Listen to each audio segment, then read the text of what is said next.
Kerala bank internet banking സൗകര്യം നടപ്പിലാക്കുന്നത് വഴി സംസ്ഥാനത്തെ പ്രാഥമിക കാർഷിക സഹകരണ ബാങ്കുകൾ ഉൾപ്പെടെയുള്ള സഹകരണ മേഖലയുടെ സമഗ്ര മുന്നേറ്റം സാധ്യമാകുമെന്ന് Kerala bank president P Mohanan. Kerala bank Kannur regional ഓഫീസിന്റെ ആഭിമുഖ്യത്തിൽ സംഘടിപ്പിച്ച കണ്ണൂർ ജില്ലയിലെ പ്രാഥമിക കാർഷിക സഹകരണ ബാങ്ക് പ്രസിഡന്റുമാരുടെ യോഗം ലീഡേഴ്സ് ഗ്യാതറിംഗ് 2026 ഉദ്ഘാടനം ചെയ്യുകയായിരുന്നു അദ്ദേഹം.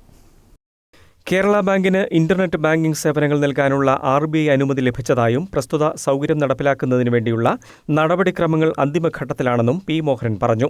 ഇന്റർനെറ്റ് ബാങ്കിംഗ് നടപ്പിലാക്കുന്നതോടെ വ്യക്തിഗത ഇടപാടുകാർക്കൊപ്പം അംഗസംഘങ്ങളായ സഹകരണ ബാങ്കുകൾക്കും ബാങ്ക് ശാഖകൾ സന്ദർശിക്കാതെ ഇടപാടുകൾ നടത്താൻ കഴിയുമെന്നും അദ്ദേഹം പറഞ്ഞു.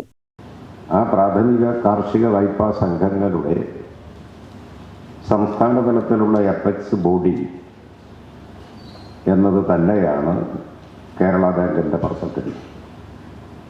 മറ്റ് അതർ സംഘങ്ങൾക്കെല്ലാം ഏതാണ്ട് എല്ലാ വിഭാഗത്തിലും പ്രത്യേകം അപെക്സ് ബോഡികൾ സംസ്ഥാനത്ത് നിലവിലുണ്ട്. ഈ അപെക്സ് ബോഡി പ്രാഥമിക വായ്പാ സംഘങ്ങളുടെ കാർഷിക വായ്പാ സംഘങ്ങളുടെ അപെക്സ് ബോഡി എന്ന നിലയിൽ സ്വാഭാവികമായും പ്രാഥമിക സംഘങ്ങളുടെ ടാക്സുകളുടെ എല്ലാ കാര്യത്തിലുമുള്ള അതിൻ്റെ ആശ്രയിക്കാനാവുന്ന ഒരു സുപ്രധാന ഘടകമായി കേരള ബാങ്കിന് മാറാൻ കഴിയേണ്ടതുണ്ട്. പുതിയ തെരു മാഗ്നറ്റ് ഹോട്ടലിൽ നടന്ന പരിപാടിയിൽ Kerala bank vice president TV Rajesh അധ്യക്ഷത വഹിച്ചു.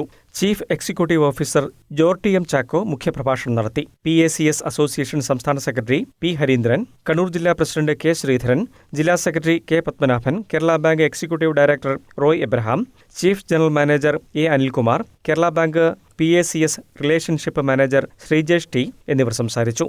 തുടർന്ന് നടന്ന ചർച്ചയിൽ പ്രാഥമിക കാർഷിക സഹകരണ സംഘങ്ങളുടെ ബിസിനസ് വികസനം, സാങ്കേതിക നവീകരണം, ഡിജിറ്റൽ ബാങ്കിംഗ് സേവനങ്ങളുടെ വ്യാപനം, വായ്പാ പരിധി വർധന, കാർഷിക വായ്പ, SHG വായ്പ, നിക്ഷേപ സമാഹരണം, കേരള ബാങ്കും PACSകളും തമ്മിലുള്ള ഏകോപനം എന്നിവ സംബന്ധിച്ച് പ്രസിഡന്റുമാർ വിവിധ നിർദ്ദേശങ്ങൾ സമർപ്പിച്ചു. Kerala bank Kannur regional general manager Manoj PP സ്വാഗതവും CPC deputy general manager Deepa MS നന്ദിയും പറഞ്ഞു. News desk, Kannur vision.